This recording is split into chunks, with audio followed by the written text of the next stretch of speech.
Sooner or later, you will experience a great loss in life when suffering reveals that the world is not the place you think it is and that your dreams will not come true after all. What do you do then? From Rod Dreyer. Welcome to Thriving the Future podcast, where we're finding positive solutions to thrive in the tough times ahead. Episode 4, Diary of a Wage Slave. So this week I've had a lot of folks ask, what's the next episode on the podcast? I told them that it's going to be Diary of a Wage Slave. And the immediate response was always, I thought you were about positive solutions. So we are, but to be able to identify some of the solutions, sometimes you got to identify the problem first. I'm glad they're on the same page that being a wage slave is negative. Yeah, definitely. Maybe we can talk about it and some people can get out of denial on it and that's funny. Face it and change their life because... Yeah. So in episode 1, we talked about community, and we really talked about mindset, that your Facebook friends are not a community. They could be, but they're not. In episode 2, we talked about skills over stuff and having a skills-based mindset. In episode 3, we talked about the 8 forms of capital and then how to get out of just thinking about everything in the financial or money or fiat mindset. Which is a wage slave's major problem, that they are trapped in seeing their worth and their value in financial capital only, and their identity is their job, where they get that. Yeah.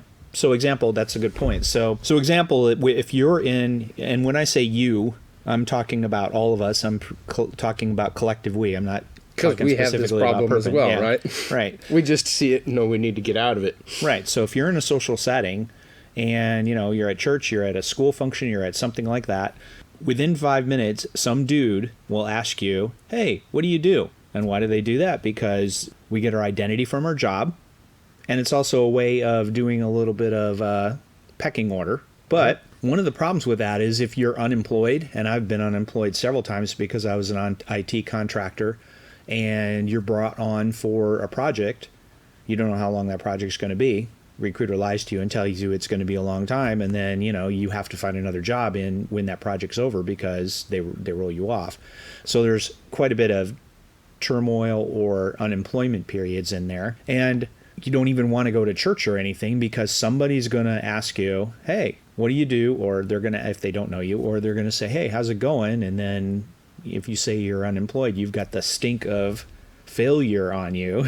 Right. And then it becomes, what did you do? And why did you get fired? Or why did you quit? What did you quit for? Yeah, exactly. And because they value each other and set up the pecking order based on financial capital. Yeah. And I don't know if it works the same way for women or not. That would be interesting. Let's hear some comments on... Yeah, leave some feedback in the comments. Yeah, because we don't have that perspective. So overall, this alienates the people who are unemployed, or you may not be unemployed, you may be retired. And how many people do we know that are retired that talk about their job like they still work there? Or they brag about something, I worked at some place for 40 years. Okay.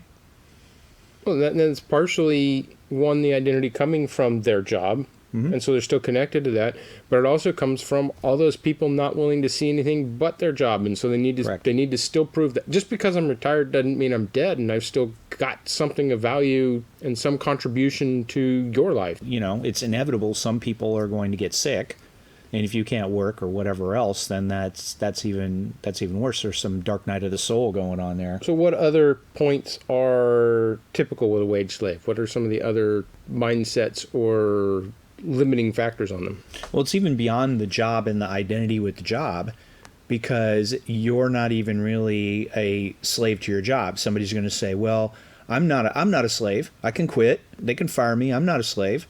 Okay, you're not a slave to your job. That's where you're getting your identity from, but you're a slave to that wage. To a wage. To a wage, yeah. Most people have enough debt that they can't make it more than, say, 2 months. How does debt make them a slave to the wage?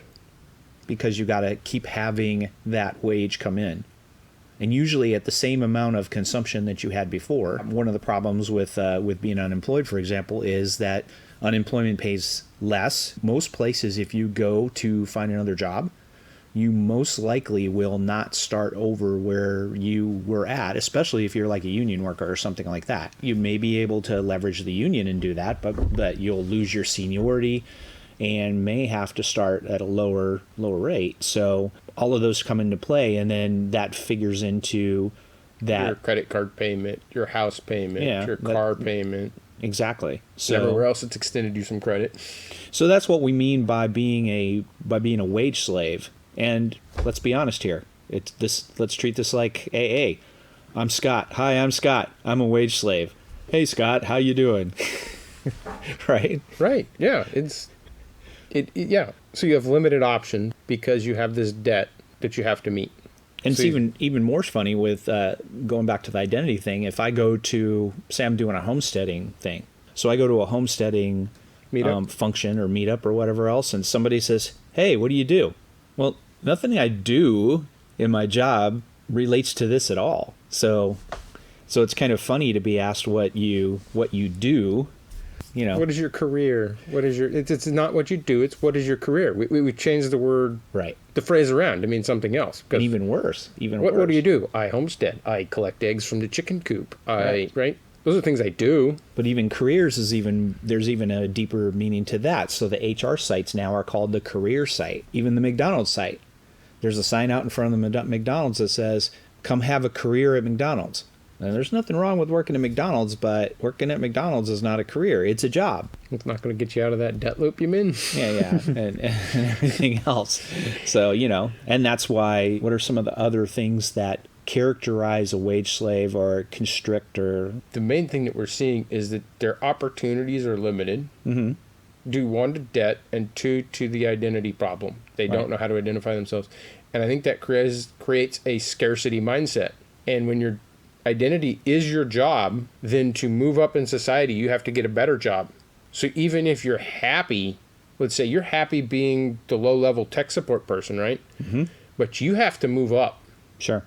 You have to move up till you get promoted to your highest level or your lowest level of incompetence, right? And that's the Dilbert principle, yeah. You're going to hit it. They're going to make you a manager or something, and you can't manage people because your mindset is different. You don't have that talent, right? Mm-hmm. But you have to keep going to it, and you have to go scarcity, right? Right. I need more because there is limited amount of time to make this money, to have this identity, to be successful, to be able to go to church and say I'm important to this person, or go to the homestead meetup and prove that you're important and you belong there, right? Mm-hmm. What is the opposite mindset to this? If we're going to try and transition out of being wage slaves, right? What's our opposite? What are we going towards? Where work is a means to an end and not my identity. We're not saying don't work, obviously. And then multiple streams of income, we'll go into some of that as well. You've got to get your identity from something other than the job, than the career, right? Mm-hmm. So that becomes a question of where do you get your identity? Mm-hmm. Where is a safe place to get your identity? Because no one likes being the person that's getting everybody's sympathy, which is what that job identity mentality gets. When you lose your job, then you need pity. Sure. Or you have an accident, you can't work anymore, then you need pity. You really need community in those situations, but people withdraw from community because... Well, is it community if they're getting your identity from your job? Sure. When they're demanding that you prove your job as part of your identity, right, or your worth to the group, then they're not really community. Because the community looks at person. It looks at your 8 forms of capital. It looks at your overall contribution. It looks at your personhood, not your job or your career.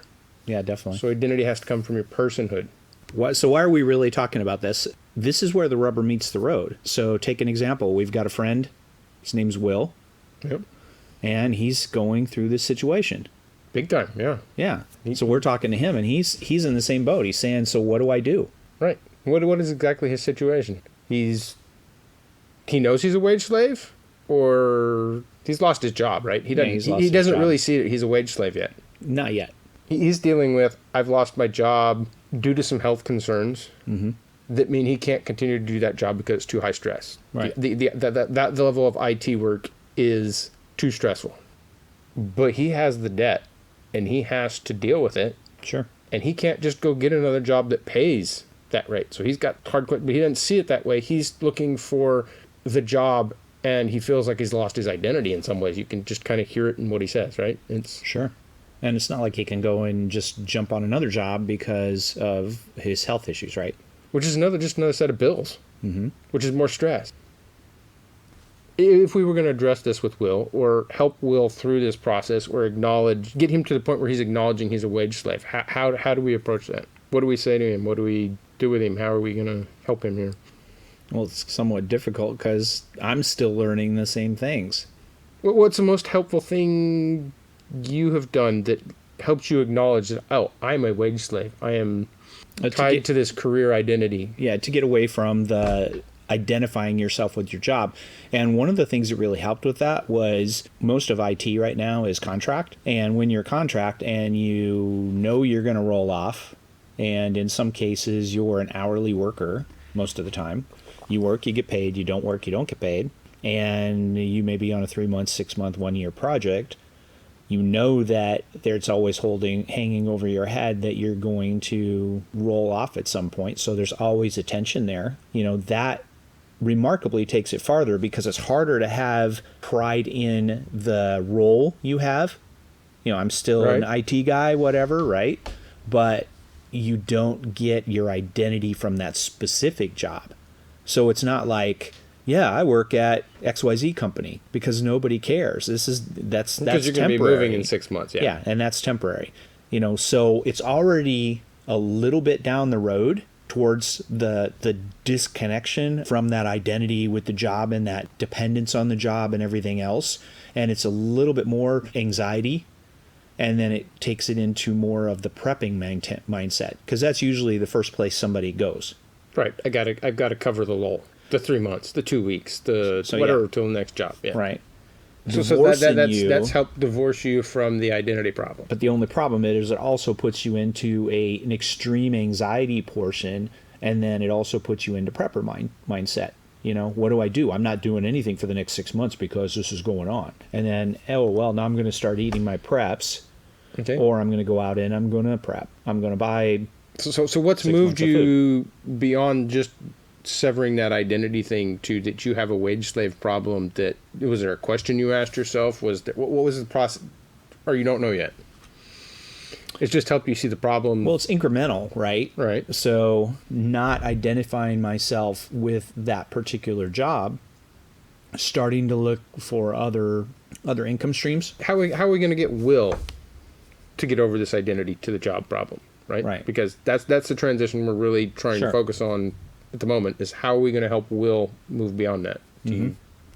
Well, I think one of the first things is getting over that speed bump of you're sick and you're not coming back.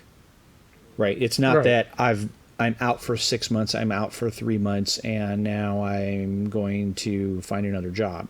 He's got a situation where he has to make up his mind, he's not going to get an apples to apples job because of his health issues or whatever else. To me, we need to help Will connect with his personhood, because personhood is the solution to the identity problem. If it's not going to come from your career, it has to come from you are a human being and you're a person and your skills and talents, which takes us right back to the 8 forms of capital, because that is your experiential and your intellectual capital, right? Mm-hmm. So the first thing you do, we go back to the 8 forms of capital episode from last week. He needs to do an 8 forms of capital assessment on himself, right? Mm-hmm. But I don't think he's ready for that. Okay. Because the first thing you want to do is you want to deny everything, right? Because you've lost a job. Your identity just died. Mm-hmm. And you've got to go through that grief. So getting him past denial and getting him all the way to acceptance. It's not an easy or slow process, right? It takes a while to do that. But I think we have to reconnect him to his life. So questions like, what was your favorite game when you were a child?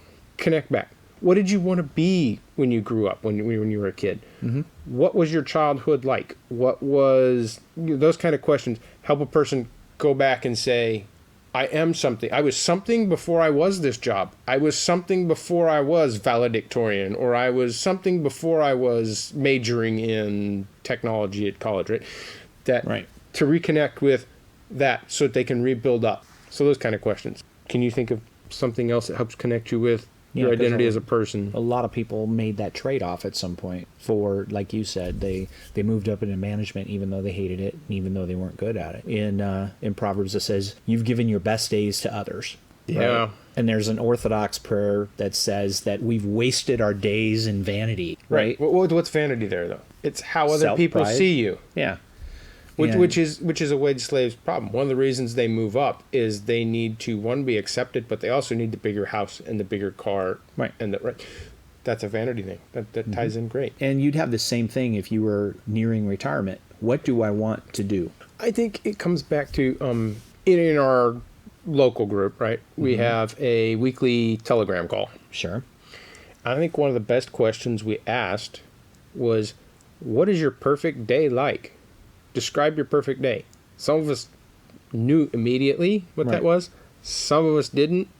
Some of us struggled with the answer, right? I struggled with that answer. With that question, yeah. And the answer. But that starts to take you to that.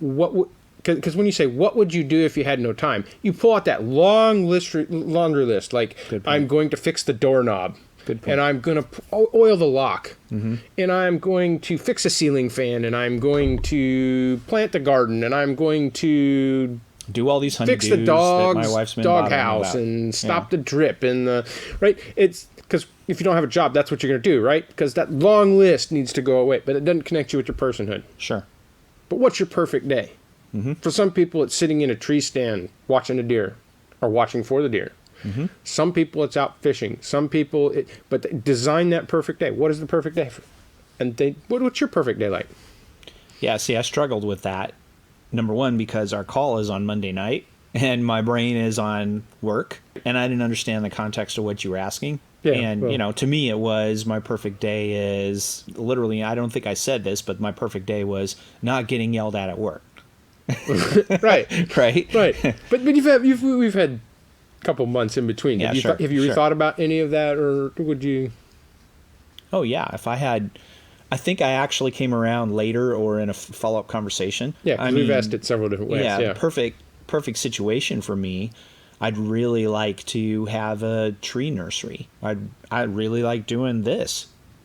So those are a couple of examples. Two activities that you want to do in your perfect day is you want to record a podcast and you want to start some trees in your tree nursery. Sure. That's a good start. That's much farther than not getting yelled at work. I mean, yeah. I think in a follow-up conversation I actually said that, and I used the tree nursery as an example. Yeah.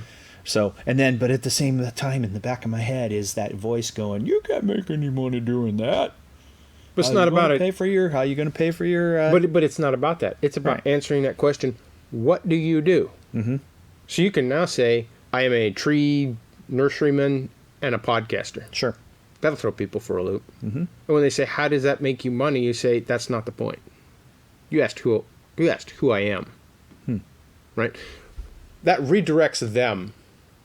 And people that can have that conversation are ready for community.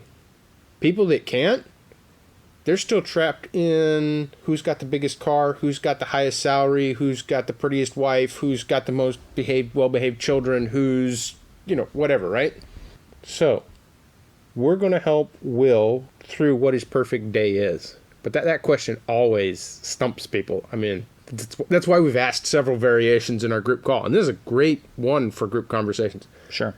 I think one of the good ones is the one we did last week where we talked about what is your superpower, but not asking the person, having other people in the group say what their superpower is. Yeah, I thought that was that was brilliant. Yeah, I thought that was a good idea because I was uncomfortable talking about myself. We can't see ourselves totally, right? No, I can see myself. I'm unfortunately too self-aware and I spend too much time thinking about myself. Right, but we can't fully see ourselves because we have that in the way, right? We need a mirror, someone to say, "Hey, you did a really good job doing this thing," so that you can, "Oh, yeah, I guess I did do that well," right? Yeah, I remember that I said what your superpower was. I said you were one of the most philosophical and religious people I know, and you were embarrassed. Well, I don't consider myself as... You said something about religiously deep when you were expressing that, and I was like, I don't feel that way. I don't feel like I religiously am deep because I have way too many questions. There's too... Anyway. Yeah, there's. I don't have. See, words. This is the. But I can't see it. This is more than just, "Hey, how you doing?" "Yeah, I'm doing fine." Right. Don't ask me how I'm really doing. I've started saying to people, when they say, how are you? I started saying, I don't know. Really? And when they push on that, or they push, are you okay today? I've started saying, okay is not the target. Right? Because it's not. I either want to be more than okay, but I'm not reaching okay right now. I mean, if we're 100% honest, I've not had an okay day in quite a while. It's way below. So what's the best? So this isn't just like, what do you do, right? Right. It's a question that people don't want to hear how you're really doing. They want you to say, I'm doing good. But I want real community, and I'm tired of fake conversations. So I'm not participating. What's the best way to answer that question then and interact with that? I really like just telling them that I don't know today. I haven't checked in with myself to find out. I got too much to do. Yeah, I have too much to do. I like that. Right? I don't have time to sit here and navel gaze right now. I have to get from here to where I am going in the end, and that means a lot today, and I don't have time to sit around and figure out how I feel about it. If I do that, I'm going to be depressed, and I'm going to be in bed all day because I don't want to do any of it. But I want to get down here to the end goal. But so let's play a game. What is Will's superpower? Yeah, it's a hard one, isn't it? But that's unfair to kind of ask, but I've not really thought about it. And that happened when we asked a question on the call too, right? There was this pause with, what is so-and-so superpower? And it's going to take a moment. Well, yeah, one of the things that was really interesting, it takes a while, and all of us have been in our group for long enough where we were pretty much right on target. But it still took a minute or two. Yeah, nobody was really offended or whatever. And it was harder because, I went last, right? Yeah. And so each person got to pick the person they were doing, and I'm like, okay, what would I say for Scott? What would I say for this person? What would I say for this person? Right? And I'm getting down. It's narrowing down. Great. That answer's no good anymore. That answer's no good anymore, right? That's funny. So what do you think Will's superpower is?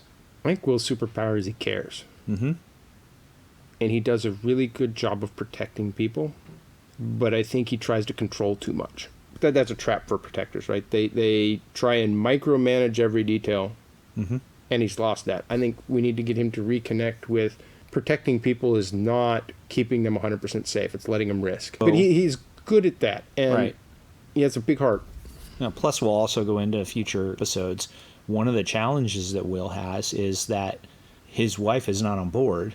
And this is the thing, when you go through these dark nights of the soul or whatever, these trials... Well, she's grieving too because he lost his job. He's lost his identity. Right. But you're very seldom in the same place for those 5 stages of grief. But everybody starts in denial at the same moment. Even your partner. And the partner is thinking, and if the person doesn't work, then how are we going to take care of the kids? What are we going to do? Are we going to lose the house? And all this other stuff. And then it's harder to get as the primary person. And then when it's a health thing, it's, am I going to lose this person? And how am I going to make it without them? Too. And you don't want to face that. No one wants to look at that. Or the partner needs to pick up the slack, income-wise, right? So those are some of the things we'll talk about in the future. What are the 5 stages of grief again? The 5 stages of grief. The first stage is denial, anger, bargaining. Bargaining is a hard one. Yeah. Then you get depressed.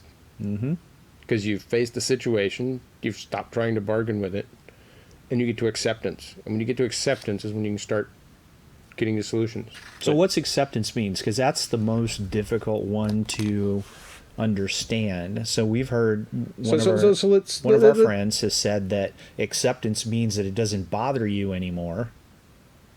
Is that as far as acceptance is? Or let's change bother to trigger. Trigger. Okay, that's even better. Yeah, because that gets at it, and I think that's what he meant when he said that. Bother, right? When it no longer triggers you when somebody asks what you do, and your answer is not your career, you've gotten to acceptance that isn't your identity. Okay. When you can get to the place where somebody brings up somebody that died, right? And your immediate response is not to deny that they're dead or get angry about it or to deflect or cry. Depressed. It's feeling sad is not depressed, right? Depressed is when you get to that place where you just have no motivation to get up in the morning and go to work even. Right. So feeling the loss. You feel the loss. You feel sad. Yeah. But you have accepted that death is a part of life. that while I'm still in this corporeal body, Right. I am not going to have contact with that person again, right? Yeah. And that acceptance, Right. And that's the easiest one to do because most of us at this point in life have gone through one or two family members dying, a grandmother, a grandfather, or something, right? Yeah, and the way we deal with death should be as just as important or at least as important as how we deal with life. Right. And we all know people that have had... Quote comes from... I don't remember. Star Trek 2. Oh, yes. Okay. So Spock dies at the end. Right, yeah. So where do we take it from here? So we're towards the end of this episode. This whole thing with Will be evolving. And I think that's what we can say is we are going to explore this more on how it affects us as we connect with our person as an identity versus our job or our career, and we'll keep everybody updated for Will because we don't have a solution yet, right? We're going through this. Mm-hmm. We're going through it together. We're going to go through it with our eyes open. And we're going to talk about it honestly because we don't have the solution yet. But we do know you've got to connect to your person being your identity, not your job. Sure. That's a good first step. And if somebody else has the solution and they want to put it in the comments, we can end this whole podcast early because this is the whole point of this podcast is to figure out the solution. If you've got it, then don't be shy. Get on our Telegram channel. Interact with us on there. We've got comments on our website. We value your comments and your feedback on this. Right. Because you've got to keep us out of depression. Or at least help us. And with that, we'll talk to you the next time. Take care. Thank you for listening to the Thriving the Future podcast. Check us out at thrivingthefuture.com, Twitter with Thriving the Fute. Check out our Telegram group with a link on our website.